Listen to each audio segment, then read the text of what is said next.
On behalf of the United States Institute of Peace, we are very pleased to welcome you to this timely discussion on the peace and security dimensions of cooperation between China and Africa.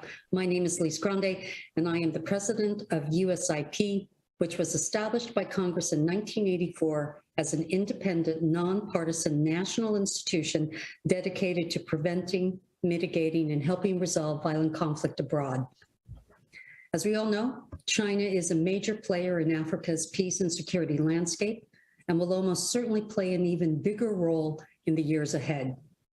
Already, China has contributed to UN peacekeeping forces on the continent, is funding Africa's regional institutions, has extended military cooperation, established a military base, and is active in Africa's arms and technology markets.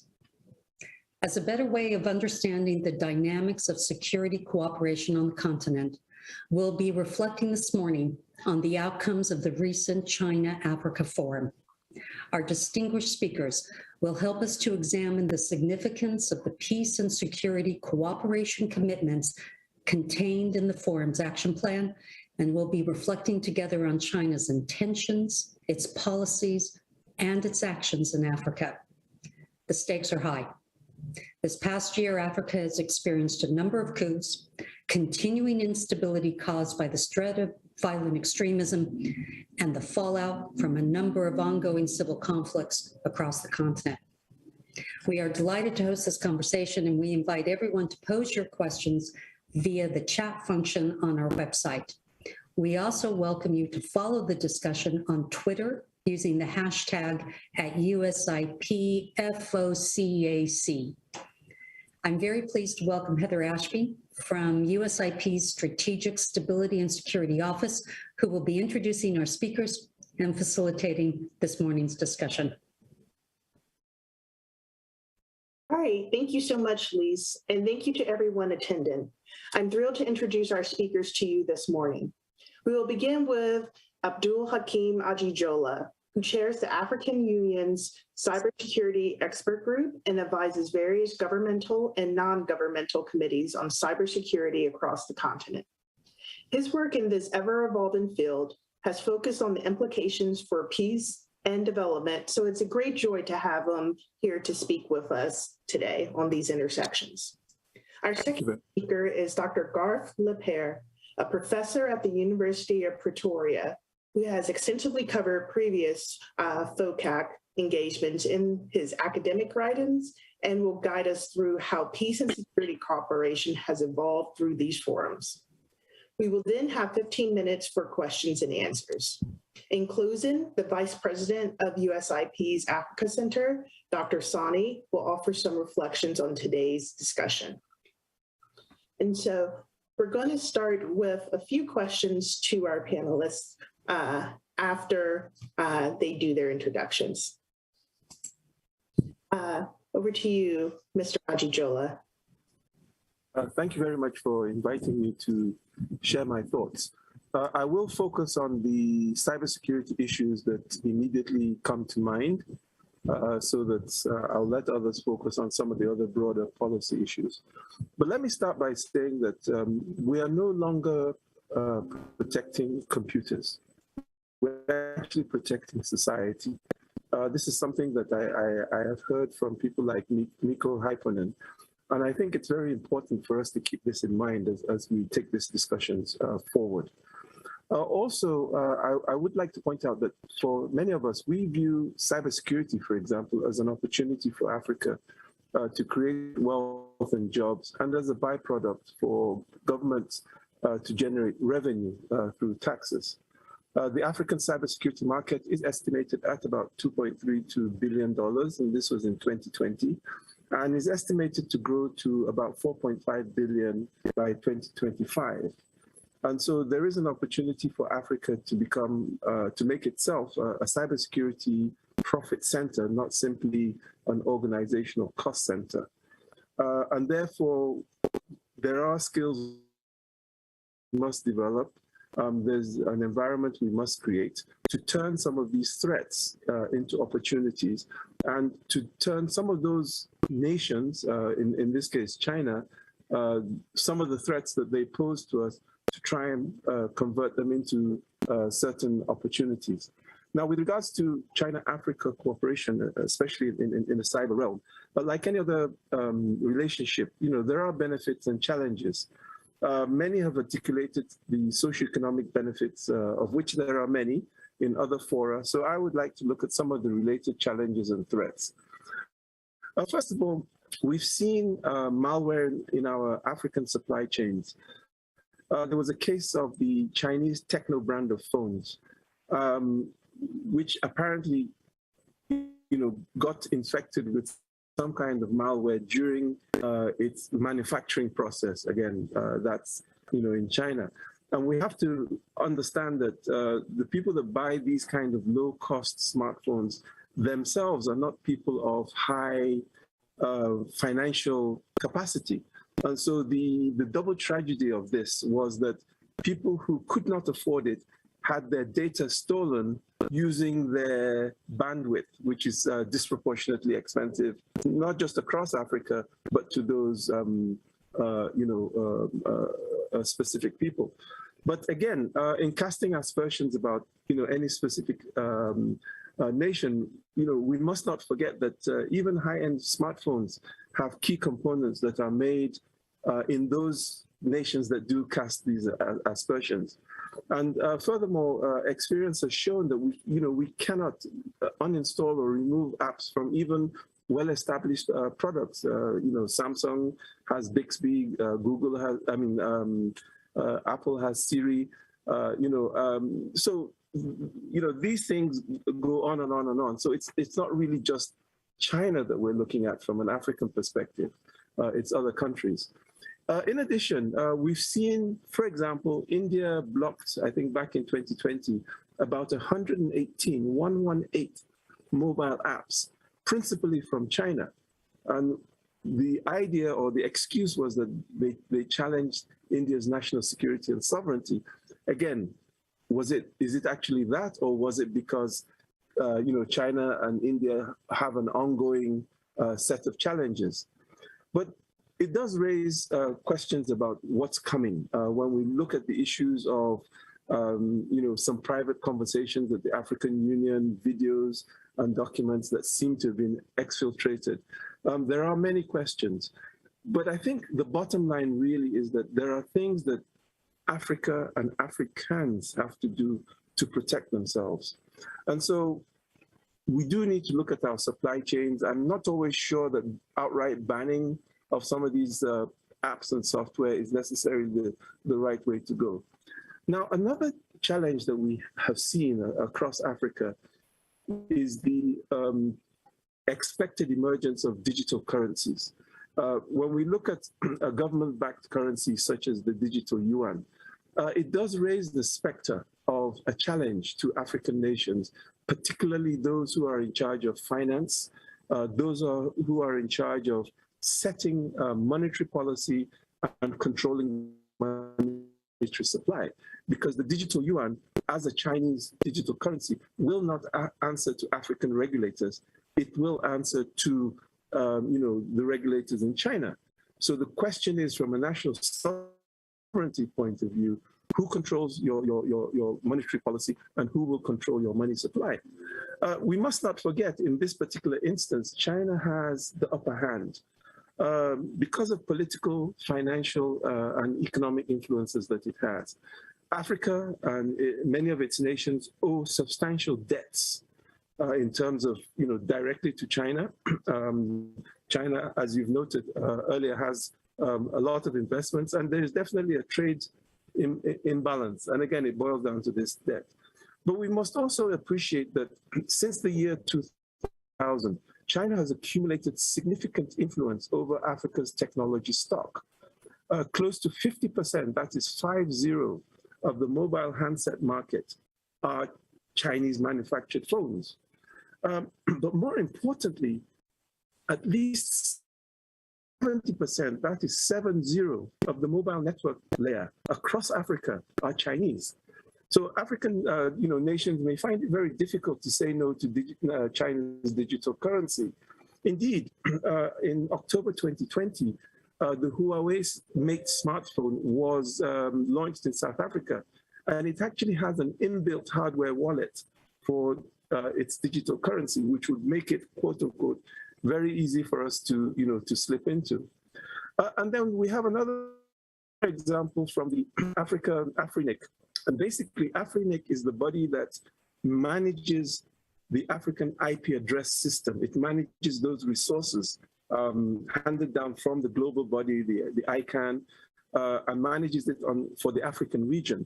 And it turned out that about 5% of our total stock of IP4 addresses, about 6.2 million addresses valued at $150 million, had ostensibly been misappropriated by, a single firm in Hong Kong.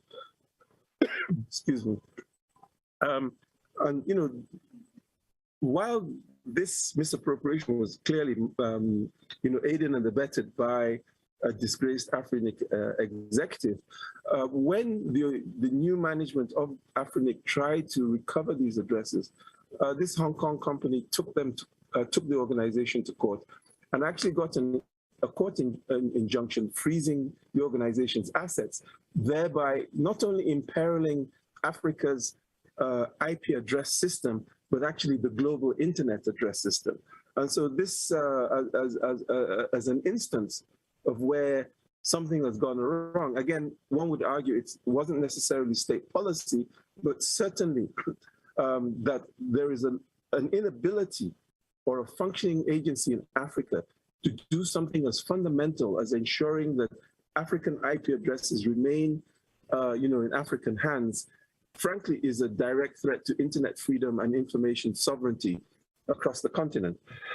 And so, unfortunately, the AFRINIC IP address debacle is not necessarily an isolated event, but certainly is indicative of a broader trend and tendency among African elites to fail to take cyber threats seriously and govern information resources with a high degree of accountability. Now, in terms of, for example, digital currency, the digital yuan is not the only currency out there. We know about Bitcoin. Now, Bitcoin is a distributed currency. It has no owner. It has no center. And again, that goes to the heart of who controls, within an African nation, money supply, who controls monetary policy. We're seeing the emergence of the Facebook DM. Again, Facebook DM does not answer to any African regulator per se, but answers first and foremost to shape, Facebook shareholders, and then possibly to regulators in California before you even talk of, the national regulators.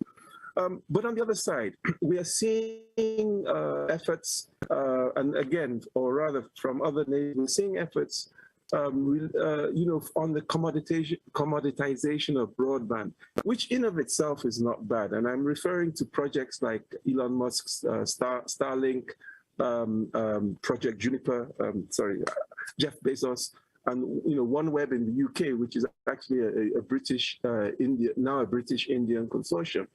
And the question for many of us across Africa is that when our data hits these satellites, it's these quote unquote foreign satellites, what happens to it? Who controls it? Indeed, who owns it? What are the privacy implications? And where are these things going to be used? I'd just like to quickly also touch on the use of artificial intelligence and these technologies in the battlefield. There are different philosophies, and for us to sustainably address some of the challenges we are seeing, and that is from a philosophical point of view, we see the West focus more on eliminating false positives, arguably not erring in killing innocents. Whereas we see from China and also from Russia, they tend to focus on eliminating false negatives, and that is not to err in letting potential threats through. And as Africans, it is imperative that our current middle-level national security operatives, civil society, and indeed academia think through what are African philosophies, what are our ethics, what are our imperatives, because that's the basis for developing the requisite policy and strategies. And those middle-level operatives have to appreciate that they are actually the generation that will determine and lay the foundations for those philosophies, ethics, policies, and strategies, and indeed accountability frameworks that are now rooted in the African culture and worldview that future generations of African strategists will follow. Very quickly, we've also seen in the previous American administration, the Trump administration, something that Professor Joseph Nye, Harvard Professor Emeritus, described as the weaponization of interdependence. And really, I think that African nations must be able to moderate and adapt to the realities of a multipolar world of technology. They need to build proficiency in monitoring and proactively navigating complex and varied economic, social, commercial, technology, privacy, and indeed connectivity relationships as they relate to cyberspace. We do need to motivate much more research and development and empower Africans to develop indigenous solutions so that we minimize this near total dependency we currently have on single external parties. Else things will not change, and even though with the improved tone from Washington, a lot of those underlying things that are of concern to us are there. So we need to, as Africans, understand and decide what we want. I think it's also important that African priorities are not vendor-driven. And specifically for those Africans in the audience today, I would pose a few thoughts for you to think of, a few things for you to think about. Who will protect the digital African? If not you and I, then whom? That, for me, is the bottom line. Who is the digital African, frankly? It's the youth, it's our children, and maybe a few of us who have some capacity to use some of these technologies. And we must understand that the mama that sells the fruit by the side of the road, the vulcanizer, the street vendor, they're all carrying these phones. They all are able to check their bank statements online. So they are the digital African. And I would propose, secondly, that you consider how we can grow a micro, small, and medium scale based cybersecurity solutions economic subsector so that we can empower young Africans with the ability to develop solutions so that they are part of the solution, not part of the problem. And thirdly, it is so important that we ensure that we get our women and youth into IT security and evolve them into power players. Because frankly, no society or economy is going to make significant headway if it does not leverage 50% of our population, which are women, and another 40%, which are our male youth. So for us to address these challenges, I think it's important that we begin to think about some of these ideas. We begin to articulate ways forward. And I think I'll leave it for now. Thank you very much. All right, great. Thank you, Mr. Ajijola, for those remarks. I just want to remind our attendees today that you can submit questions in the chat box on the USIP webpage. And now, Dr. Lepere, we welcome your remarks. Yeah, thank you very much, and good afternoon to everybody from South Africa. So I'm going to talk broadly about the peace and security landscape, China and Africa's peace and security landscape in Africa. And to start with, what is the logic behind the interests between the continent of Africa and China? Well, on the one hand, there are China's wide array of mercantilist interests, its economic assets in Africa, the rising number of Chinese workers and businesses, and crucially, how these may be protected. On the other hand is the big systemic picture, and that is how China wishes to enhance its image as a responsible rising power that is providing global public goods. So, those are essentially, I think, the drivers behind this logic, or put differently, by a good friend of mine, Professor Chris Alden, he digests this into three security imperatives. The first is what he calls the imperative of reputational security, which is all about China's local and global image. The second is the imperative of firm-level security, which is all about maintaining and protecting its economic and business interests. And then the third is the imperative of citizens' security to guard against rising criminality against its workers and increasing numbers of tourists that do come from China to Africa. For that, as preliminary remarks as an introduction, let me then highlight what I think are some of the main normative, conceptual, and policy threads that define China's peace and security nexus in Africa. First, to observe that both China and Africa see great benefit in forms of pragmatic cooperation, which is based on a template of peace and security interests that are collaborative, that are comprehensive, and that are sustainable. So important to bear in mind that that template is based on those three sort of normative goals of collaboration, comprehensiveness, and sustainability. So let me just sort of sketch what I think are the interesting manifestations and characteristics that define this template, and begin with the July 2019 China-Africa Peace and Security Forum, which was held in Beijing and which was meant essentially to breathe life into the vision and ambition of this template. Now, crucially to note here that the forum derives from, and I want to underscore this, growing institutionalization of China-Africa security relations, especially since the establishment of the China-Africa Cooperative Partnership for Peace and Security in 2012. So that partnership now is 8 years old.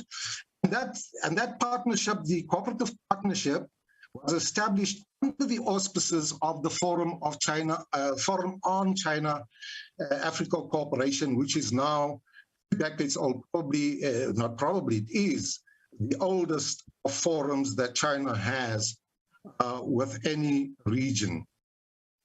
Now, regarding the 2019 forum, it is interesting to note who attended that forum. It was attended by 100 senior representatives from 50 African countries and the African Union, including 15 defense ministers and chiefs of general staff. So a very high level profile of representatives from the continent, matched on the Chinese side by equal levels of seniority, including the opening of the forum by President Xi Jinping himself.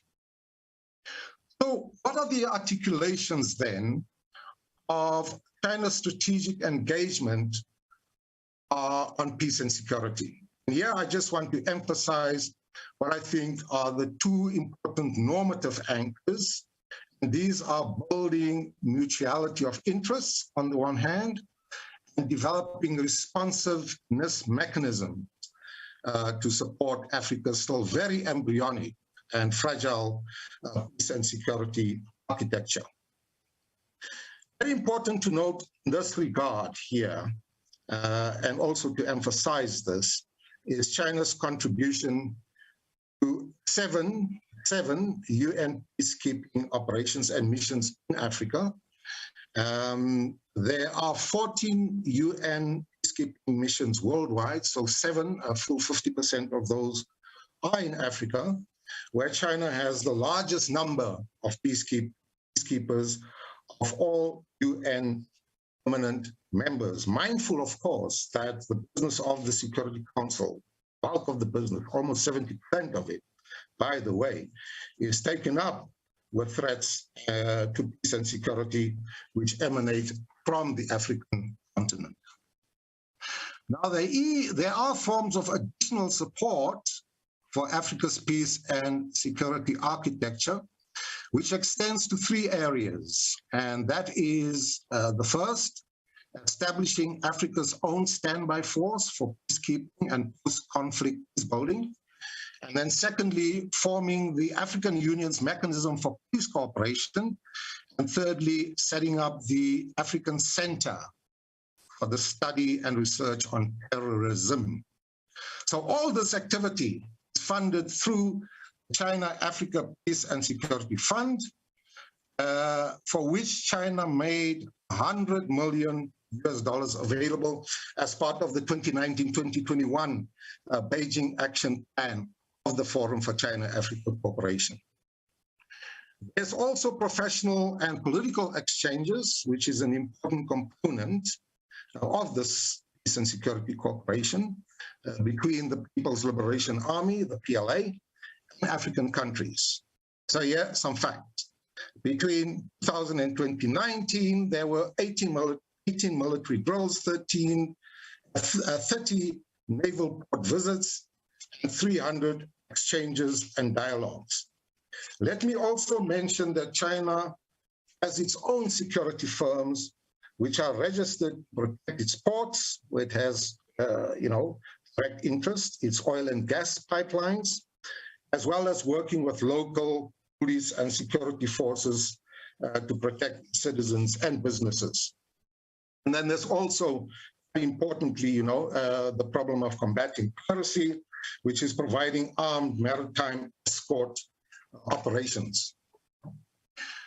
Then there are two registers that also support at the bilateral country level and the multilateral sub-regional and continental level, which should be noted.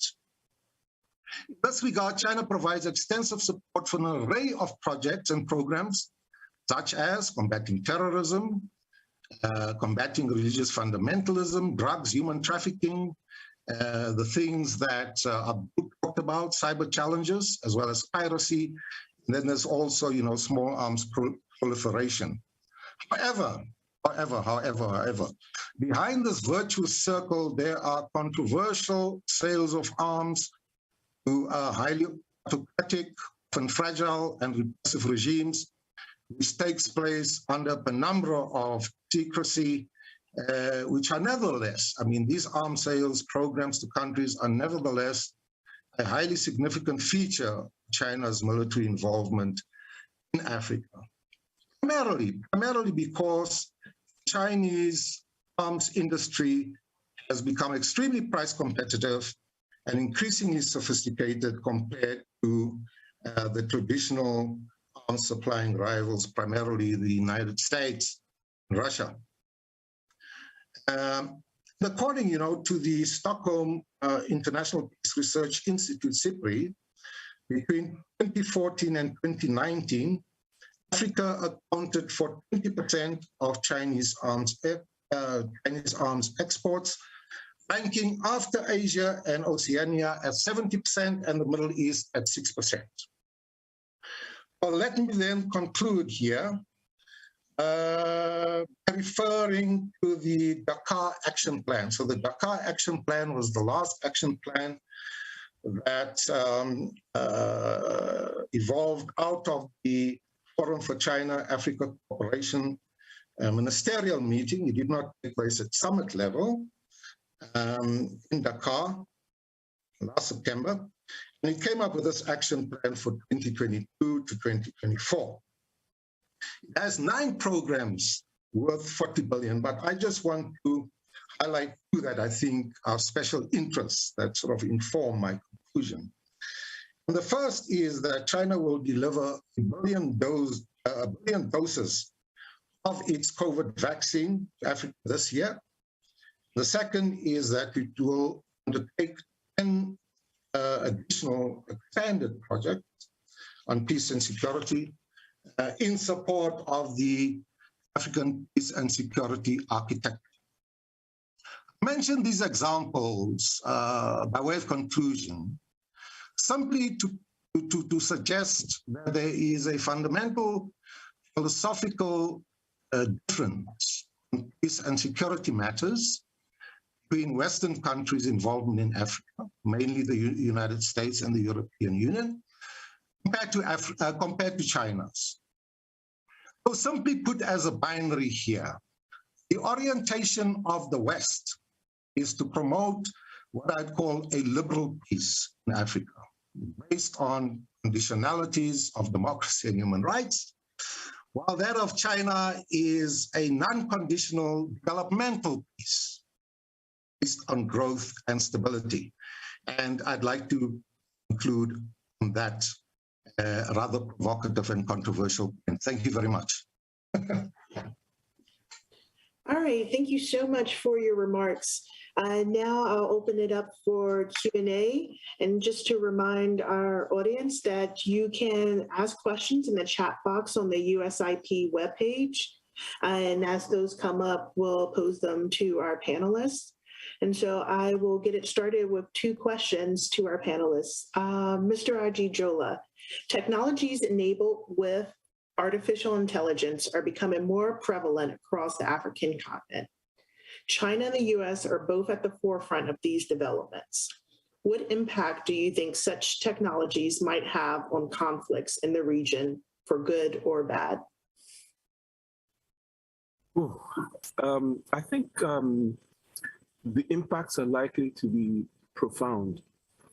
I think where the major challenge for a lot of African, let me not say African nations, African societies will be is in the utilization and leveraging of these technologies in an accountable manner. What we have seen or what we are observing is that honestly, a lot of African nations, and I'm talking about the governments, tend to be possibly the more culpable party. And so, and while one is appreciating that there is a need for some of these norms, whether it's norms in cyberspace, norms on the utilization of artificial intelligence, I think that African governments themselves have a long way to go, not all, but quite a few, in terms of cleaning up their acting, in terms of being accountable to those that they govern. The second challenge I see is that many times AI systems might be developed in one environment for a certain purpose and then repurposed, in a different environment. And so the training data that might be used in California or in China might be very, very different. And for example, we've read about where certain AI systems that are used to identify people have more difficulty identifying people with darker skin color. So, if you bring these AI systems from these other environments, who then is ultimately responsible if they misidentify or in some other manner malfunction? And so I think there are a lot of areas for us to not only be concerned about, but to begin to address, in terms of thinking things through properly. I hope that helps. Yes, that definitely helps. Thank you. Dr. Lepere, can you tell us a little bit more about the China-Africa Forum on Peace and Security held in 2019, and what you think we might expect at the second iteration of this forum later this year?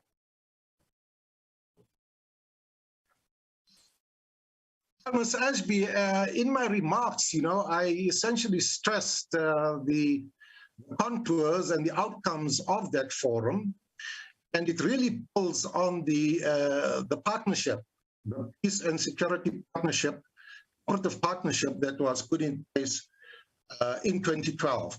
What is important to note here is that, the broad sequencing, the agenda of activities, the funding that is made available, the modalities of support beyond military engagement, these are framed by the Forum for China-Africa Cooperation established in 2000.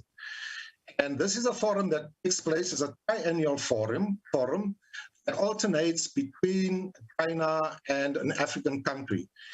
And what I see really is a maturation, if you will, in striving for greater symmetry between the contributions and the inputs of the African partners on the one hand, so that's the bilateral dimension.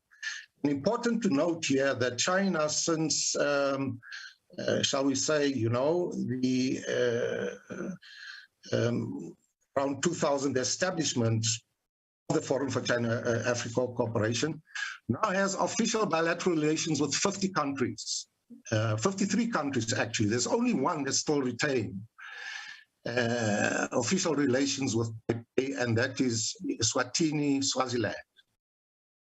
So China has great bilateral chemistry with countries developed over the life of this FOCAC process, but I would call that the first generation engagement. Usually the second generation engagement is at the sub-regional, there are 5 sub-regional or what's called regional economic communities and the African Union.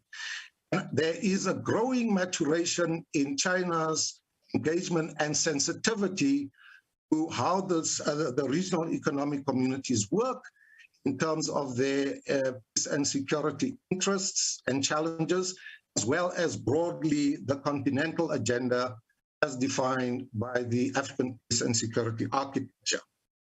So the foundation of the 2019 forum really anticipates, growth, identifying further areas such as what I've talked about around cybersecurity, but also, the range of other things that I mentioned, combating terrorism, the low-intensity conflicts, the problems of piracy, et cetera, et cetera. So what is important here is that China is increasingly being drawn into a vortex of direct engagement on peace and security matters that de facto has caused it to abandon the non-interference principle. That was sort of a sacrosanct principle of China's engagement in Africa. You can go back to Chu Enlai's, visit in the 1960s. And his enunciation of 8 principles that could govern the China-Africa interface.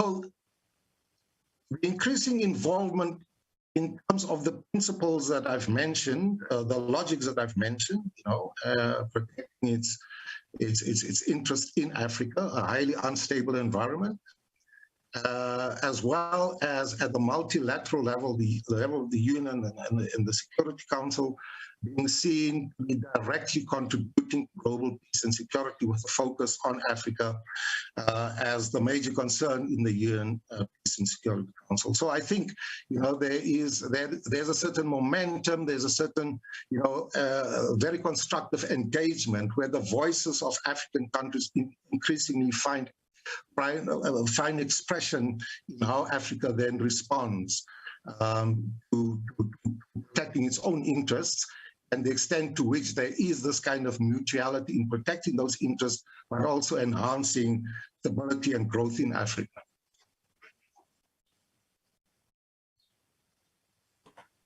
All right, great, thank you. And I just want to remind the audience that you can ask questions in the chat box on the USIP webpage. And so we had a few questions come in. The first one relates to a point that you made, Mr. Ajijola. Is it possible that the Hong Kong company that you mentioned is the front of a Chinese company? In other words, are any decision makers worried about any ulterior motives from China in controlling connectivity in Africa? I think the the truth from my perspective is that we don't know. I mean, the chief executive, the primary driver of the company seems to be Now, I can't remember, is he from mainland China or a native of Hong Kong? But, you know, as from the African perspective, generally speaking, it's a Chinese company as far as we are concerned. Are there any deeper motives other than greed? We don't know, or certainly I don't know. So it would be very difficult for me to say. But I think, given things that we've seen at times, one would not be unduly surprised to find out that there were some other deeper connections. However, and I'm sorry, I'm trying to give different sides of this perspective. Many of the misallocated or misappropriated IP addresses were actually sold on to people who needed IP addresses that were outside of China, especially mainland China, that used them for, you know, to host pornographic websites, gambling websites, and things that arguably the Communist Party of China itself would, or at least publicly frowns at. And so, you know, does that mean that there is no relationship? I really can't say. But I would like to just quickly build on something that I heard from Professor Garth. One of the areas I think, and it's a global South problem, it's not just an African problem, but it's to do with the nature of the agreements we have with nations like China in various sectors. And I say this as an African, and we're talking about Africa. It seems sometimes we have difficulty in negotiating fair and mutually beneficial agreements. Often when you see, especially the agreement templates that Africans adopt, they don't always seem to have had the requisite depth of thought. Is it because the Africans are in a hurry? Is it because sometimes we feel a little desperate? Is it because we feel the other side may have advantages over us? I'm not quite sure why, but like I said, I think the nature of some of the agreements, you know, as they say, there's no free lunch. And so when somebody wants to give you something, you know, that's too good to be true, sometimes you do have to wonder. Thank you. All right, great. Our next question is for Dr. Lepere. Professor Lepere, what is China's role in fighting or contributing to piracy in African waters? Well, I think quite significant. Again, you know, going back to what I said about the de facto abandonment of the non-interference principle.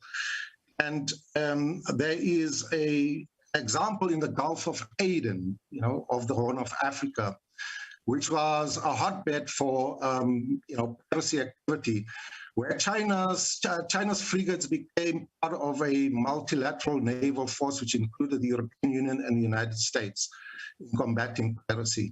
So I think that was a very significant move by China to become engaged in a multilateral initiative, a multilateral effort in combating piracy in an area that was very difficult to police, by the way. You know, given the wide expanse of the maritime frontier there, the difficulty of, you know, policing that particular area. And, you know, I think the joint initiative, the endeavor, the multilateral endeavor with China being part of this made a huge difference in sort of not entirely combating it, but making major inroads into dealing with the problem of piracy in the high seas of the Gulf of Aden and of the Horn of Africa. All right, thank you. And so this question is to both of our speakers. Is there an African government or government that stands out in navigating, even exploiting Chinese-US tensions particularly well? And are their methods applicable to other African countries?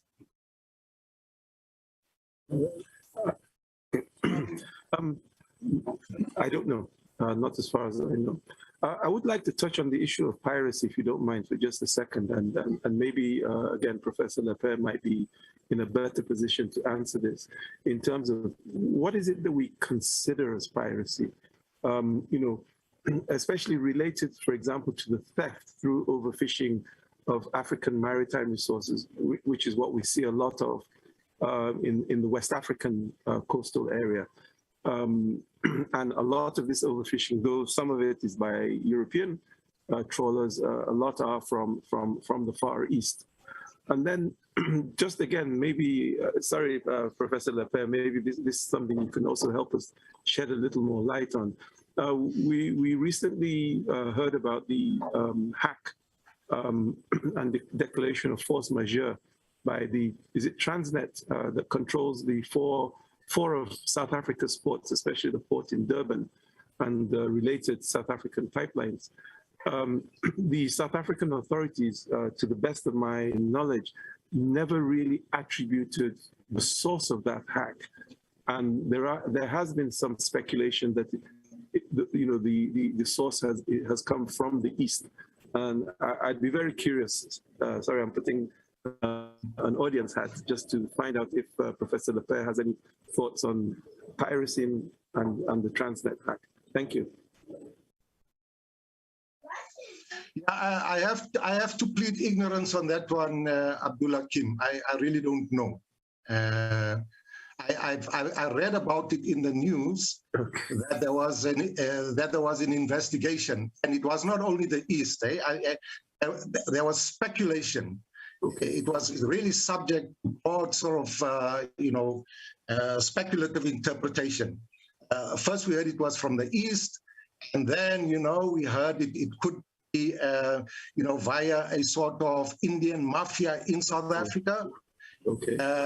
And then we heard that it was the Indian mafia working with the criminal underworld from African countries. To exploit the weak underbelly of Transnet. You're probably in a better position to tell us that the ability of cybercrime in countries such as South Africa with very weak guideposts or guideposts, in my view. There are national interest threats that I think our intelligence is not capable of providing early warning mechanisms of. Primarily, Abdullah Kim, because of the 10 years of, egregious and pathological state capture of security agencies under our former president. There's been a broad institutional decay, particularly in intelligence services, particularly in the SSA, the State Security Agency, which has now migrated into the office of the president, so that you have direct oversight. But the decay and the rot is widespread across intelligence agencies because there are operatives that still work in there. And in a very transactional way, by the way, Abdullah Kim, able to sell state secrets, this criminal underworld. Coming to this question on American-US tensions, it's a complex one, but I think that there's been a retrenchment of American military interests. The United States has a military presence in Africa by way of AFRICOM, right? The United States has this architecture of high command spread across the world. And in Africa, it's called AFRICOM, the Africa Command, and there is quite a substantial military presence in Djibouti, Horn of Africa.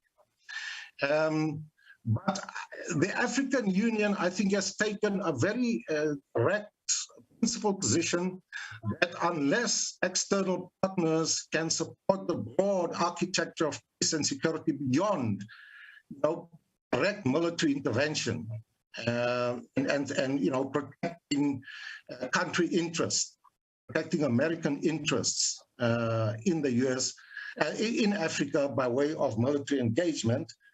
But beyond that, you know, the African Union will be rather wary of exploiting differences and tensions between China and the United States that do not enhance the broad agenda of the Constitutive Act of the African Union and the peace and security agenda. So you know, I mean, a big military presence, so do the French. European Union also has, you know, its own military and peace and security kind of frameworks. But I do not see these as being in direct competition with China per se. I think through the African Union and what I mentioned as the second generation of, you know, collaboration beyond the bilateral at the level of the African Union, the African Union has now created a forum, a multilateral forum for peace and security cooperation, which the United States, China, as well as individual countries of the European Union, France, Britain, primarily, as well as the European Union as a player, form part of a peace and security dialogue. That's on the one hand. On the other hand, I think it's quite important to note that, you know, the African Union has now in place what is called the African Continental Free Trade Agreement, which is quite an important development. All countries have now signed on to the AFCFTA, as it is called. The majority of countries have now ratified the agreement to make Africa the largest free trade area in terms of the number of countries in the world.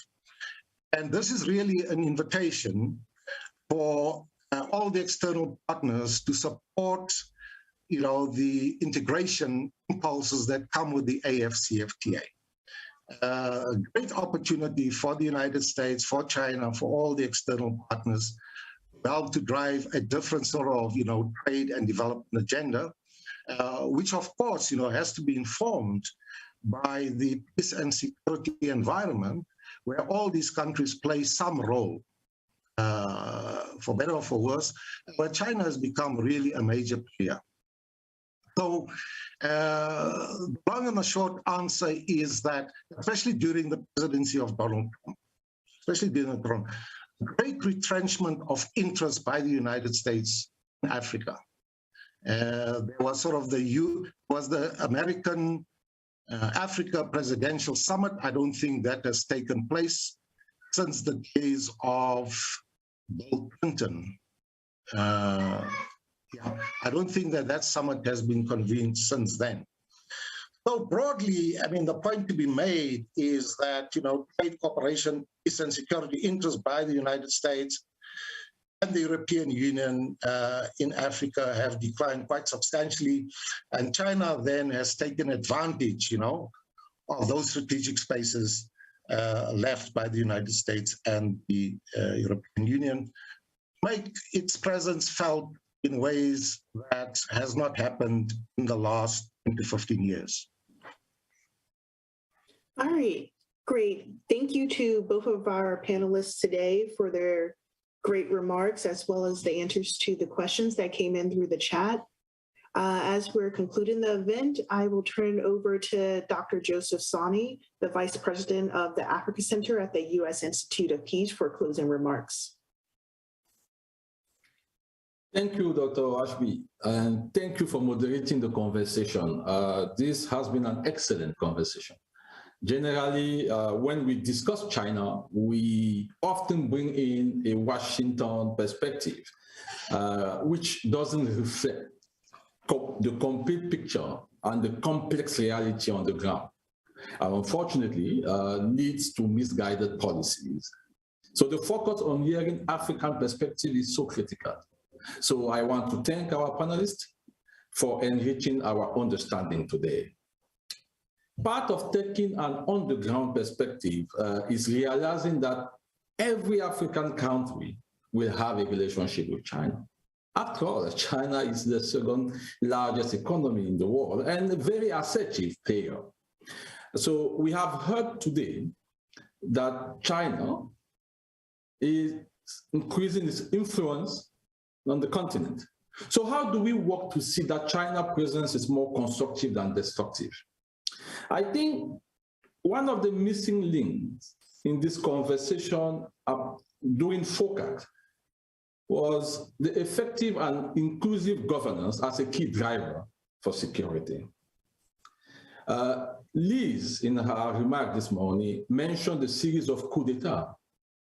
And Professor Gad, you also raised the issue of security in your remarks, as my brother Abdul Hakim. So in fact, the series of coups d'etat and the turmoil that has ensued in some countries are a potent reminder that effective and inclusive governance matter to peace and stability.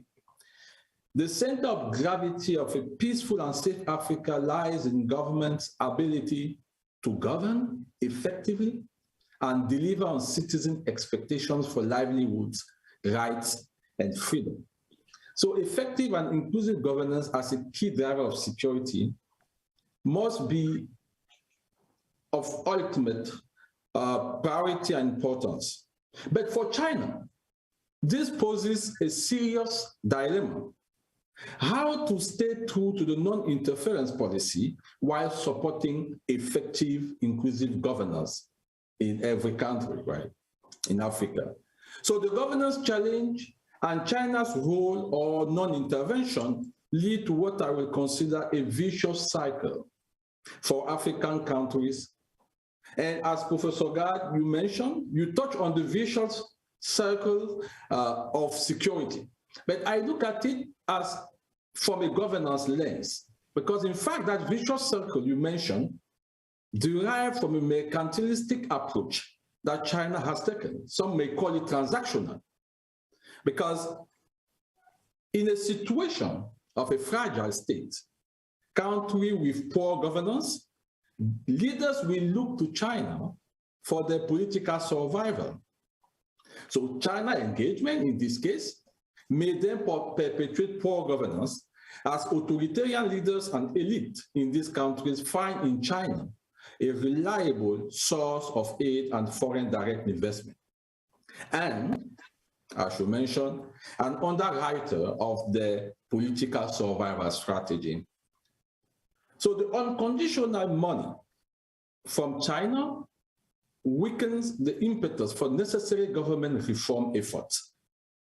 This, in turn, contains an added risk for proxy war between China and other foreign countries in the scramble for resource and influence, resulting in further destabilization of fragile states, particularly those bordering, in this case, the Gulf of Guinea or the Gulf of Aden in this case as well.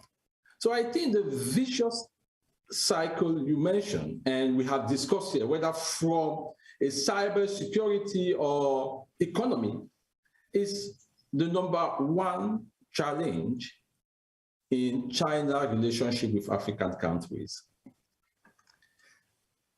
I may go on considering other examples, such as Ethiopia now, where we see a great deal is at stake for Ethiopia, but also for China, where China has invested billions in Ethiopia. But China has also sided steadfastly with the government of Ethiopia, while the US has increased the pressure and trying to bring parties together. So the African Union and African countries that are trying to end this conflict should have different expectations of China. The AU should expect of China that it uses its influence to bring responsible parties together. So we must not forget that Africans don't want to see the US acting to score points against China in Africa, but they don't also want to see China acting to score points against the US in Africa either. Conversation like the one we are having now, I hope, will help avoid the looming dangerous zero-sum game between major powers that may end up doing more harm to the security of Africa and Africans. So I want to leave it here by, again, thanking our panelists for their enlightening remarks and also to our audience for their questions. Over to you, Heather.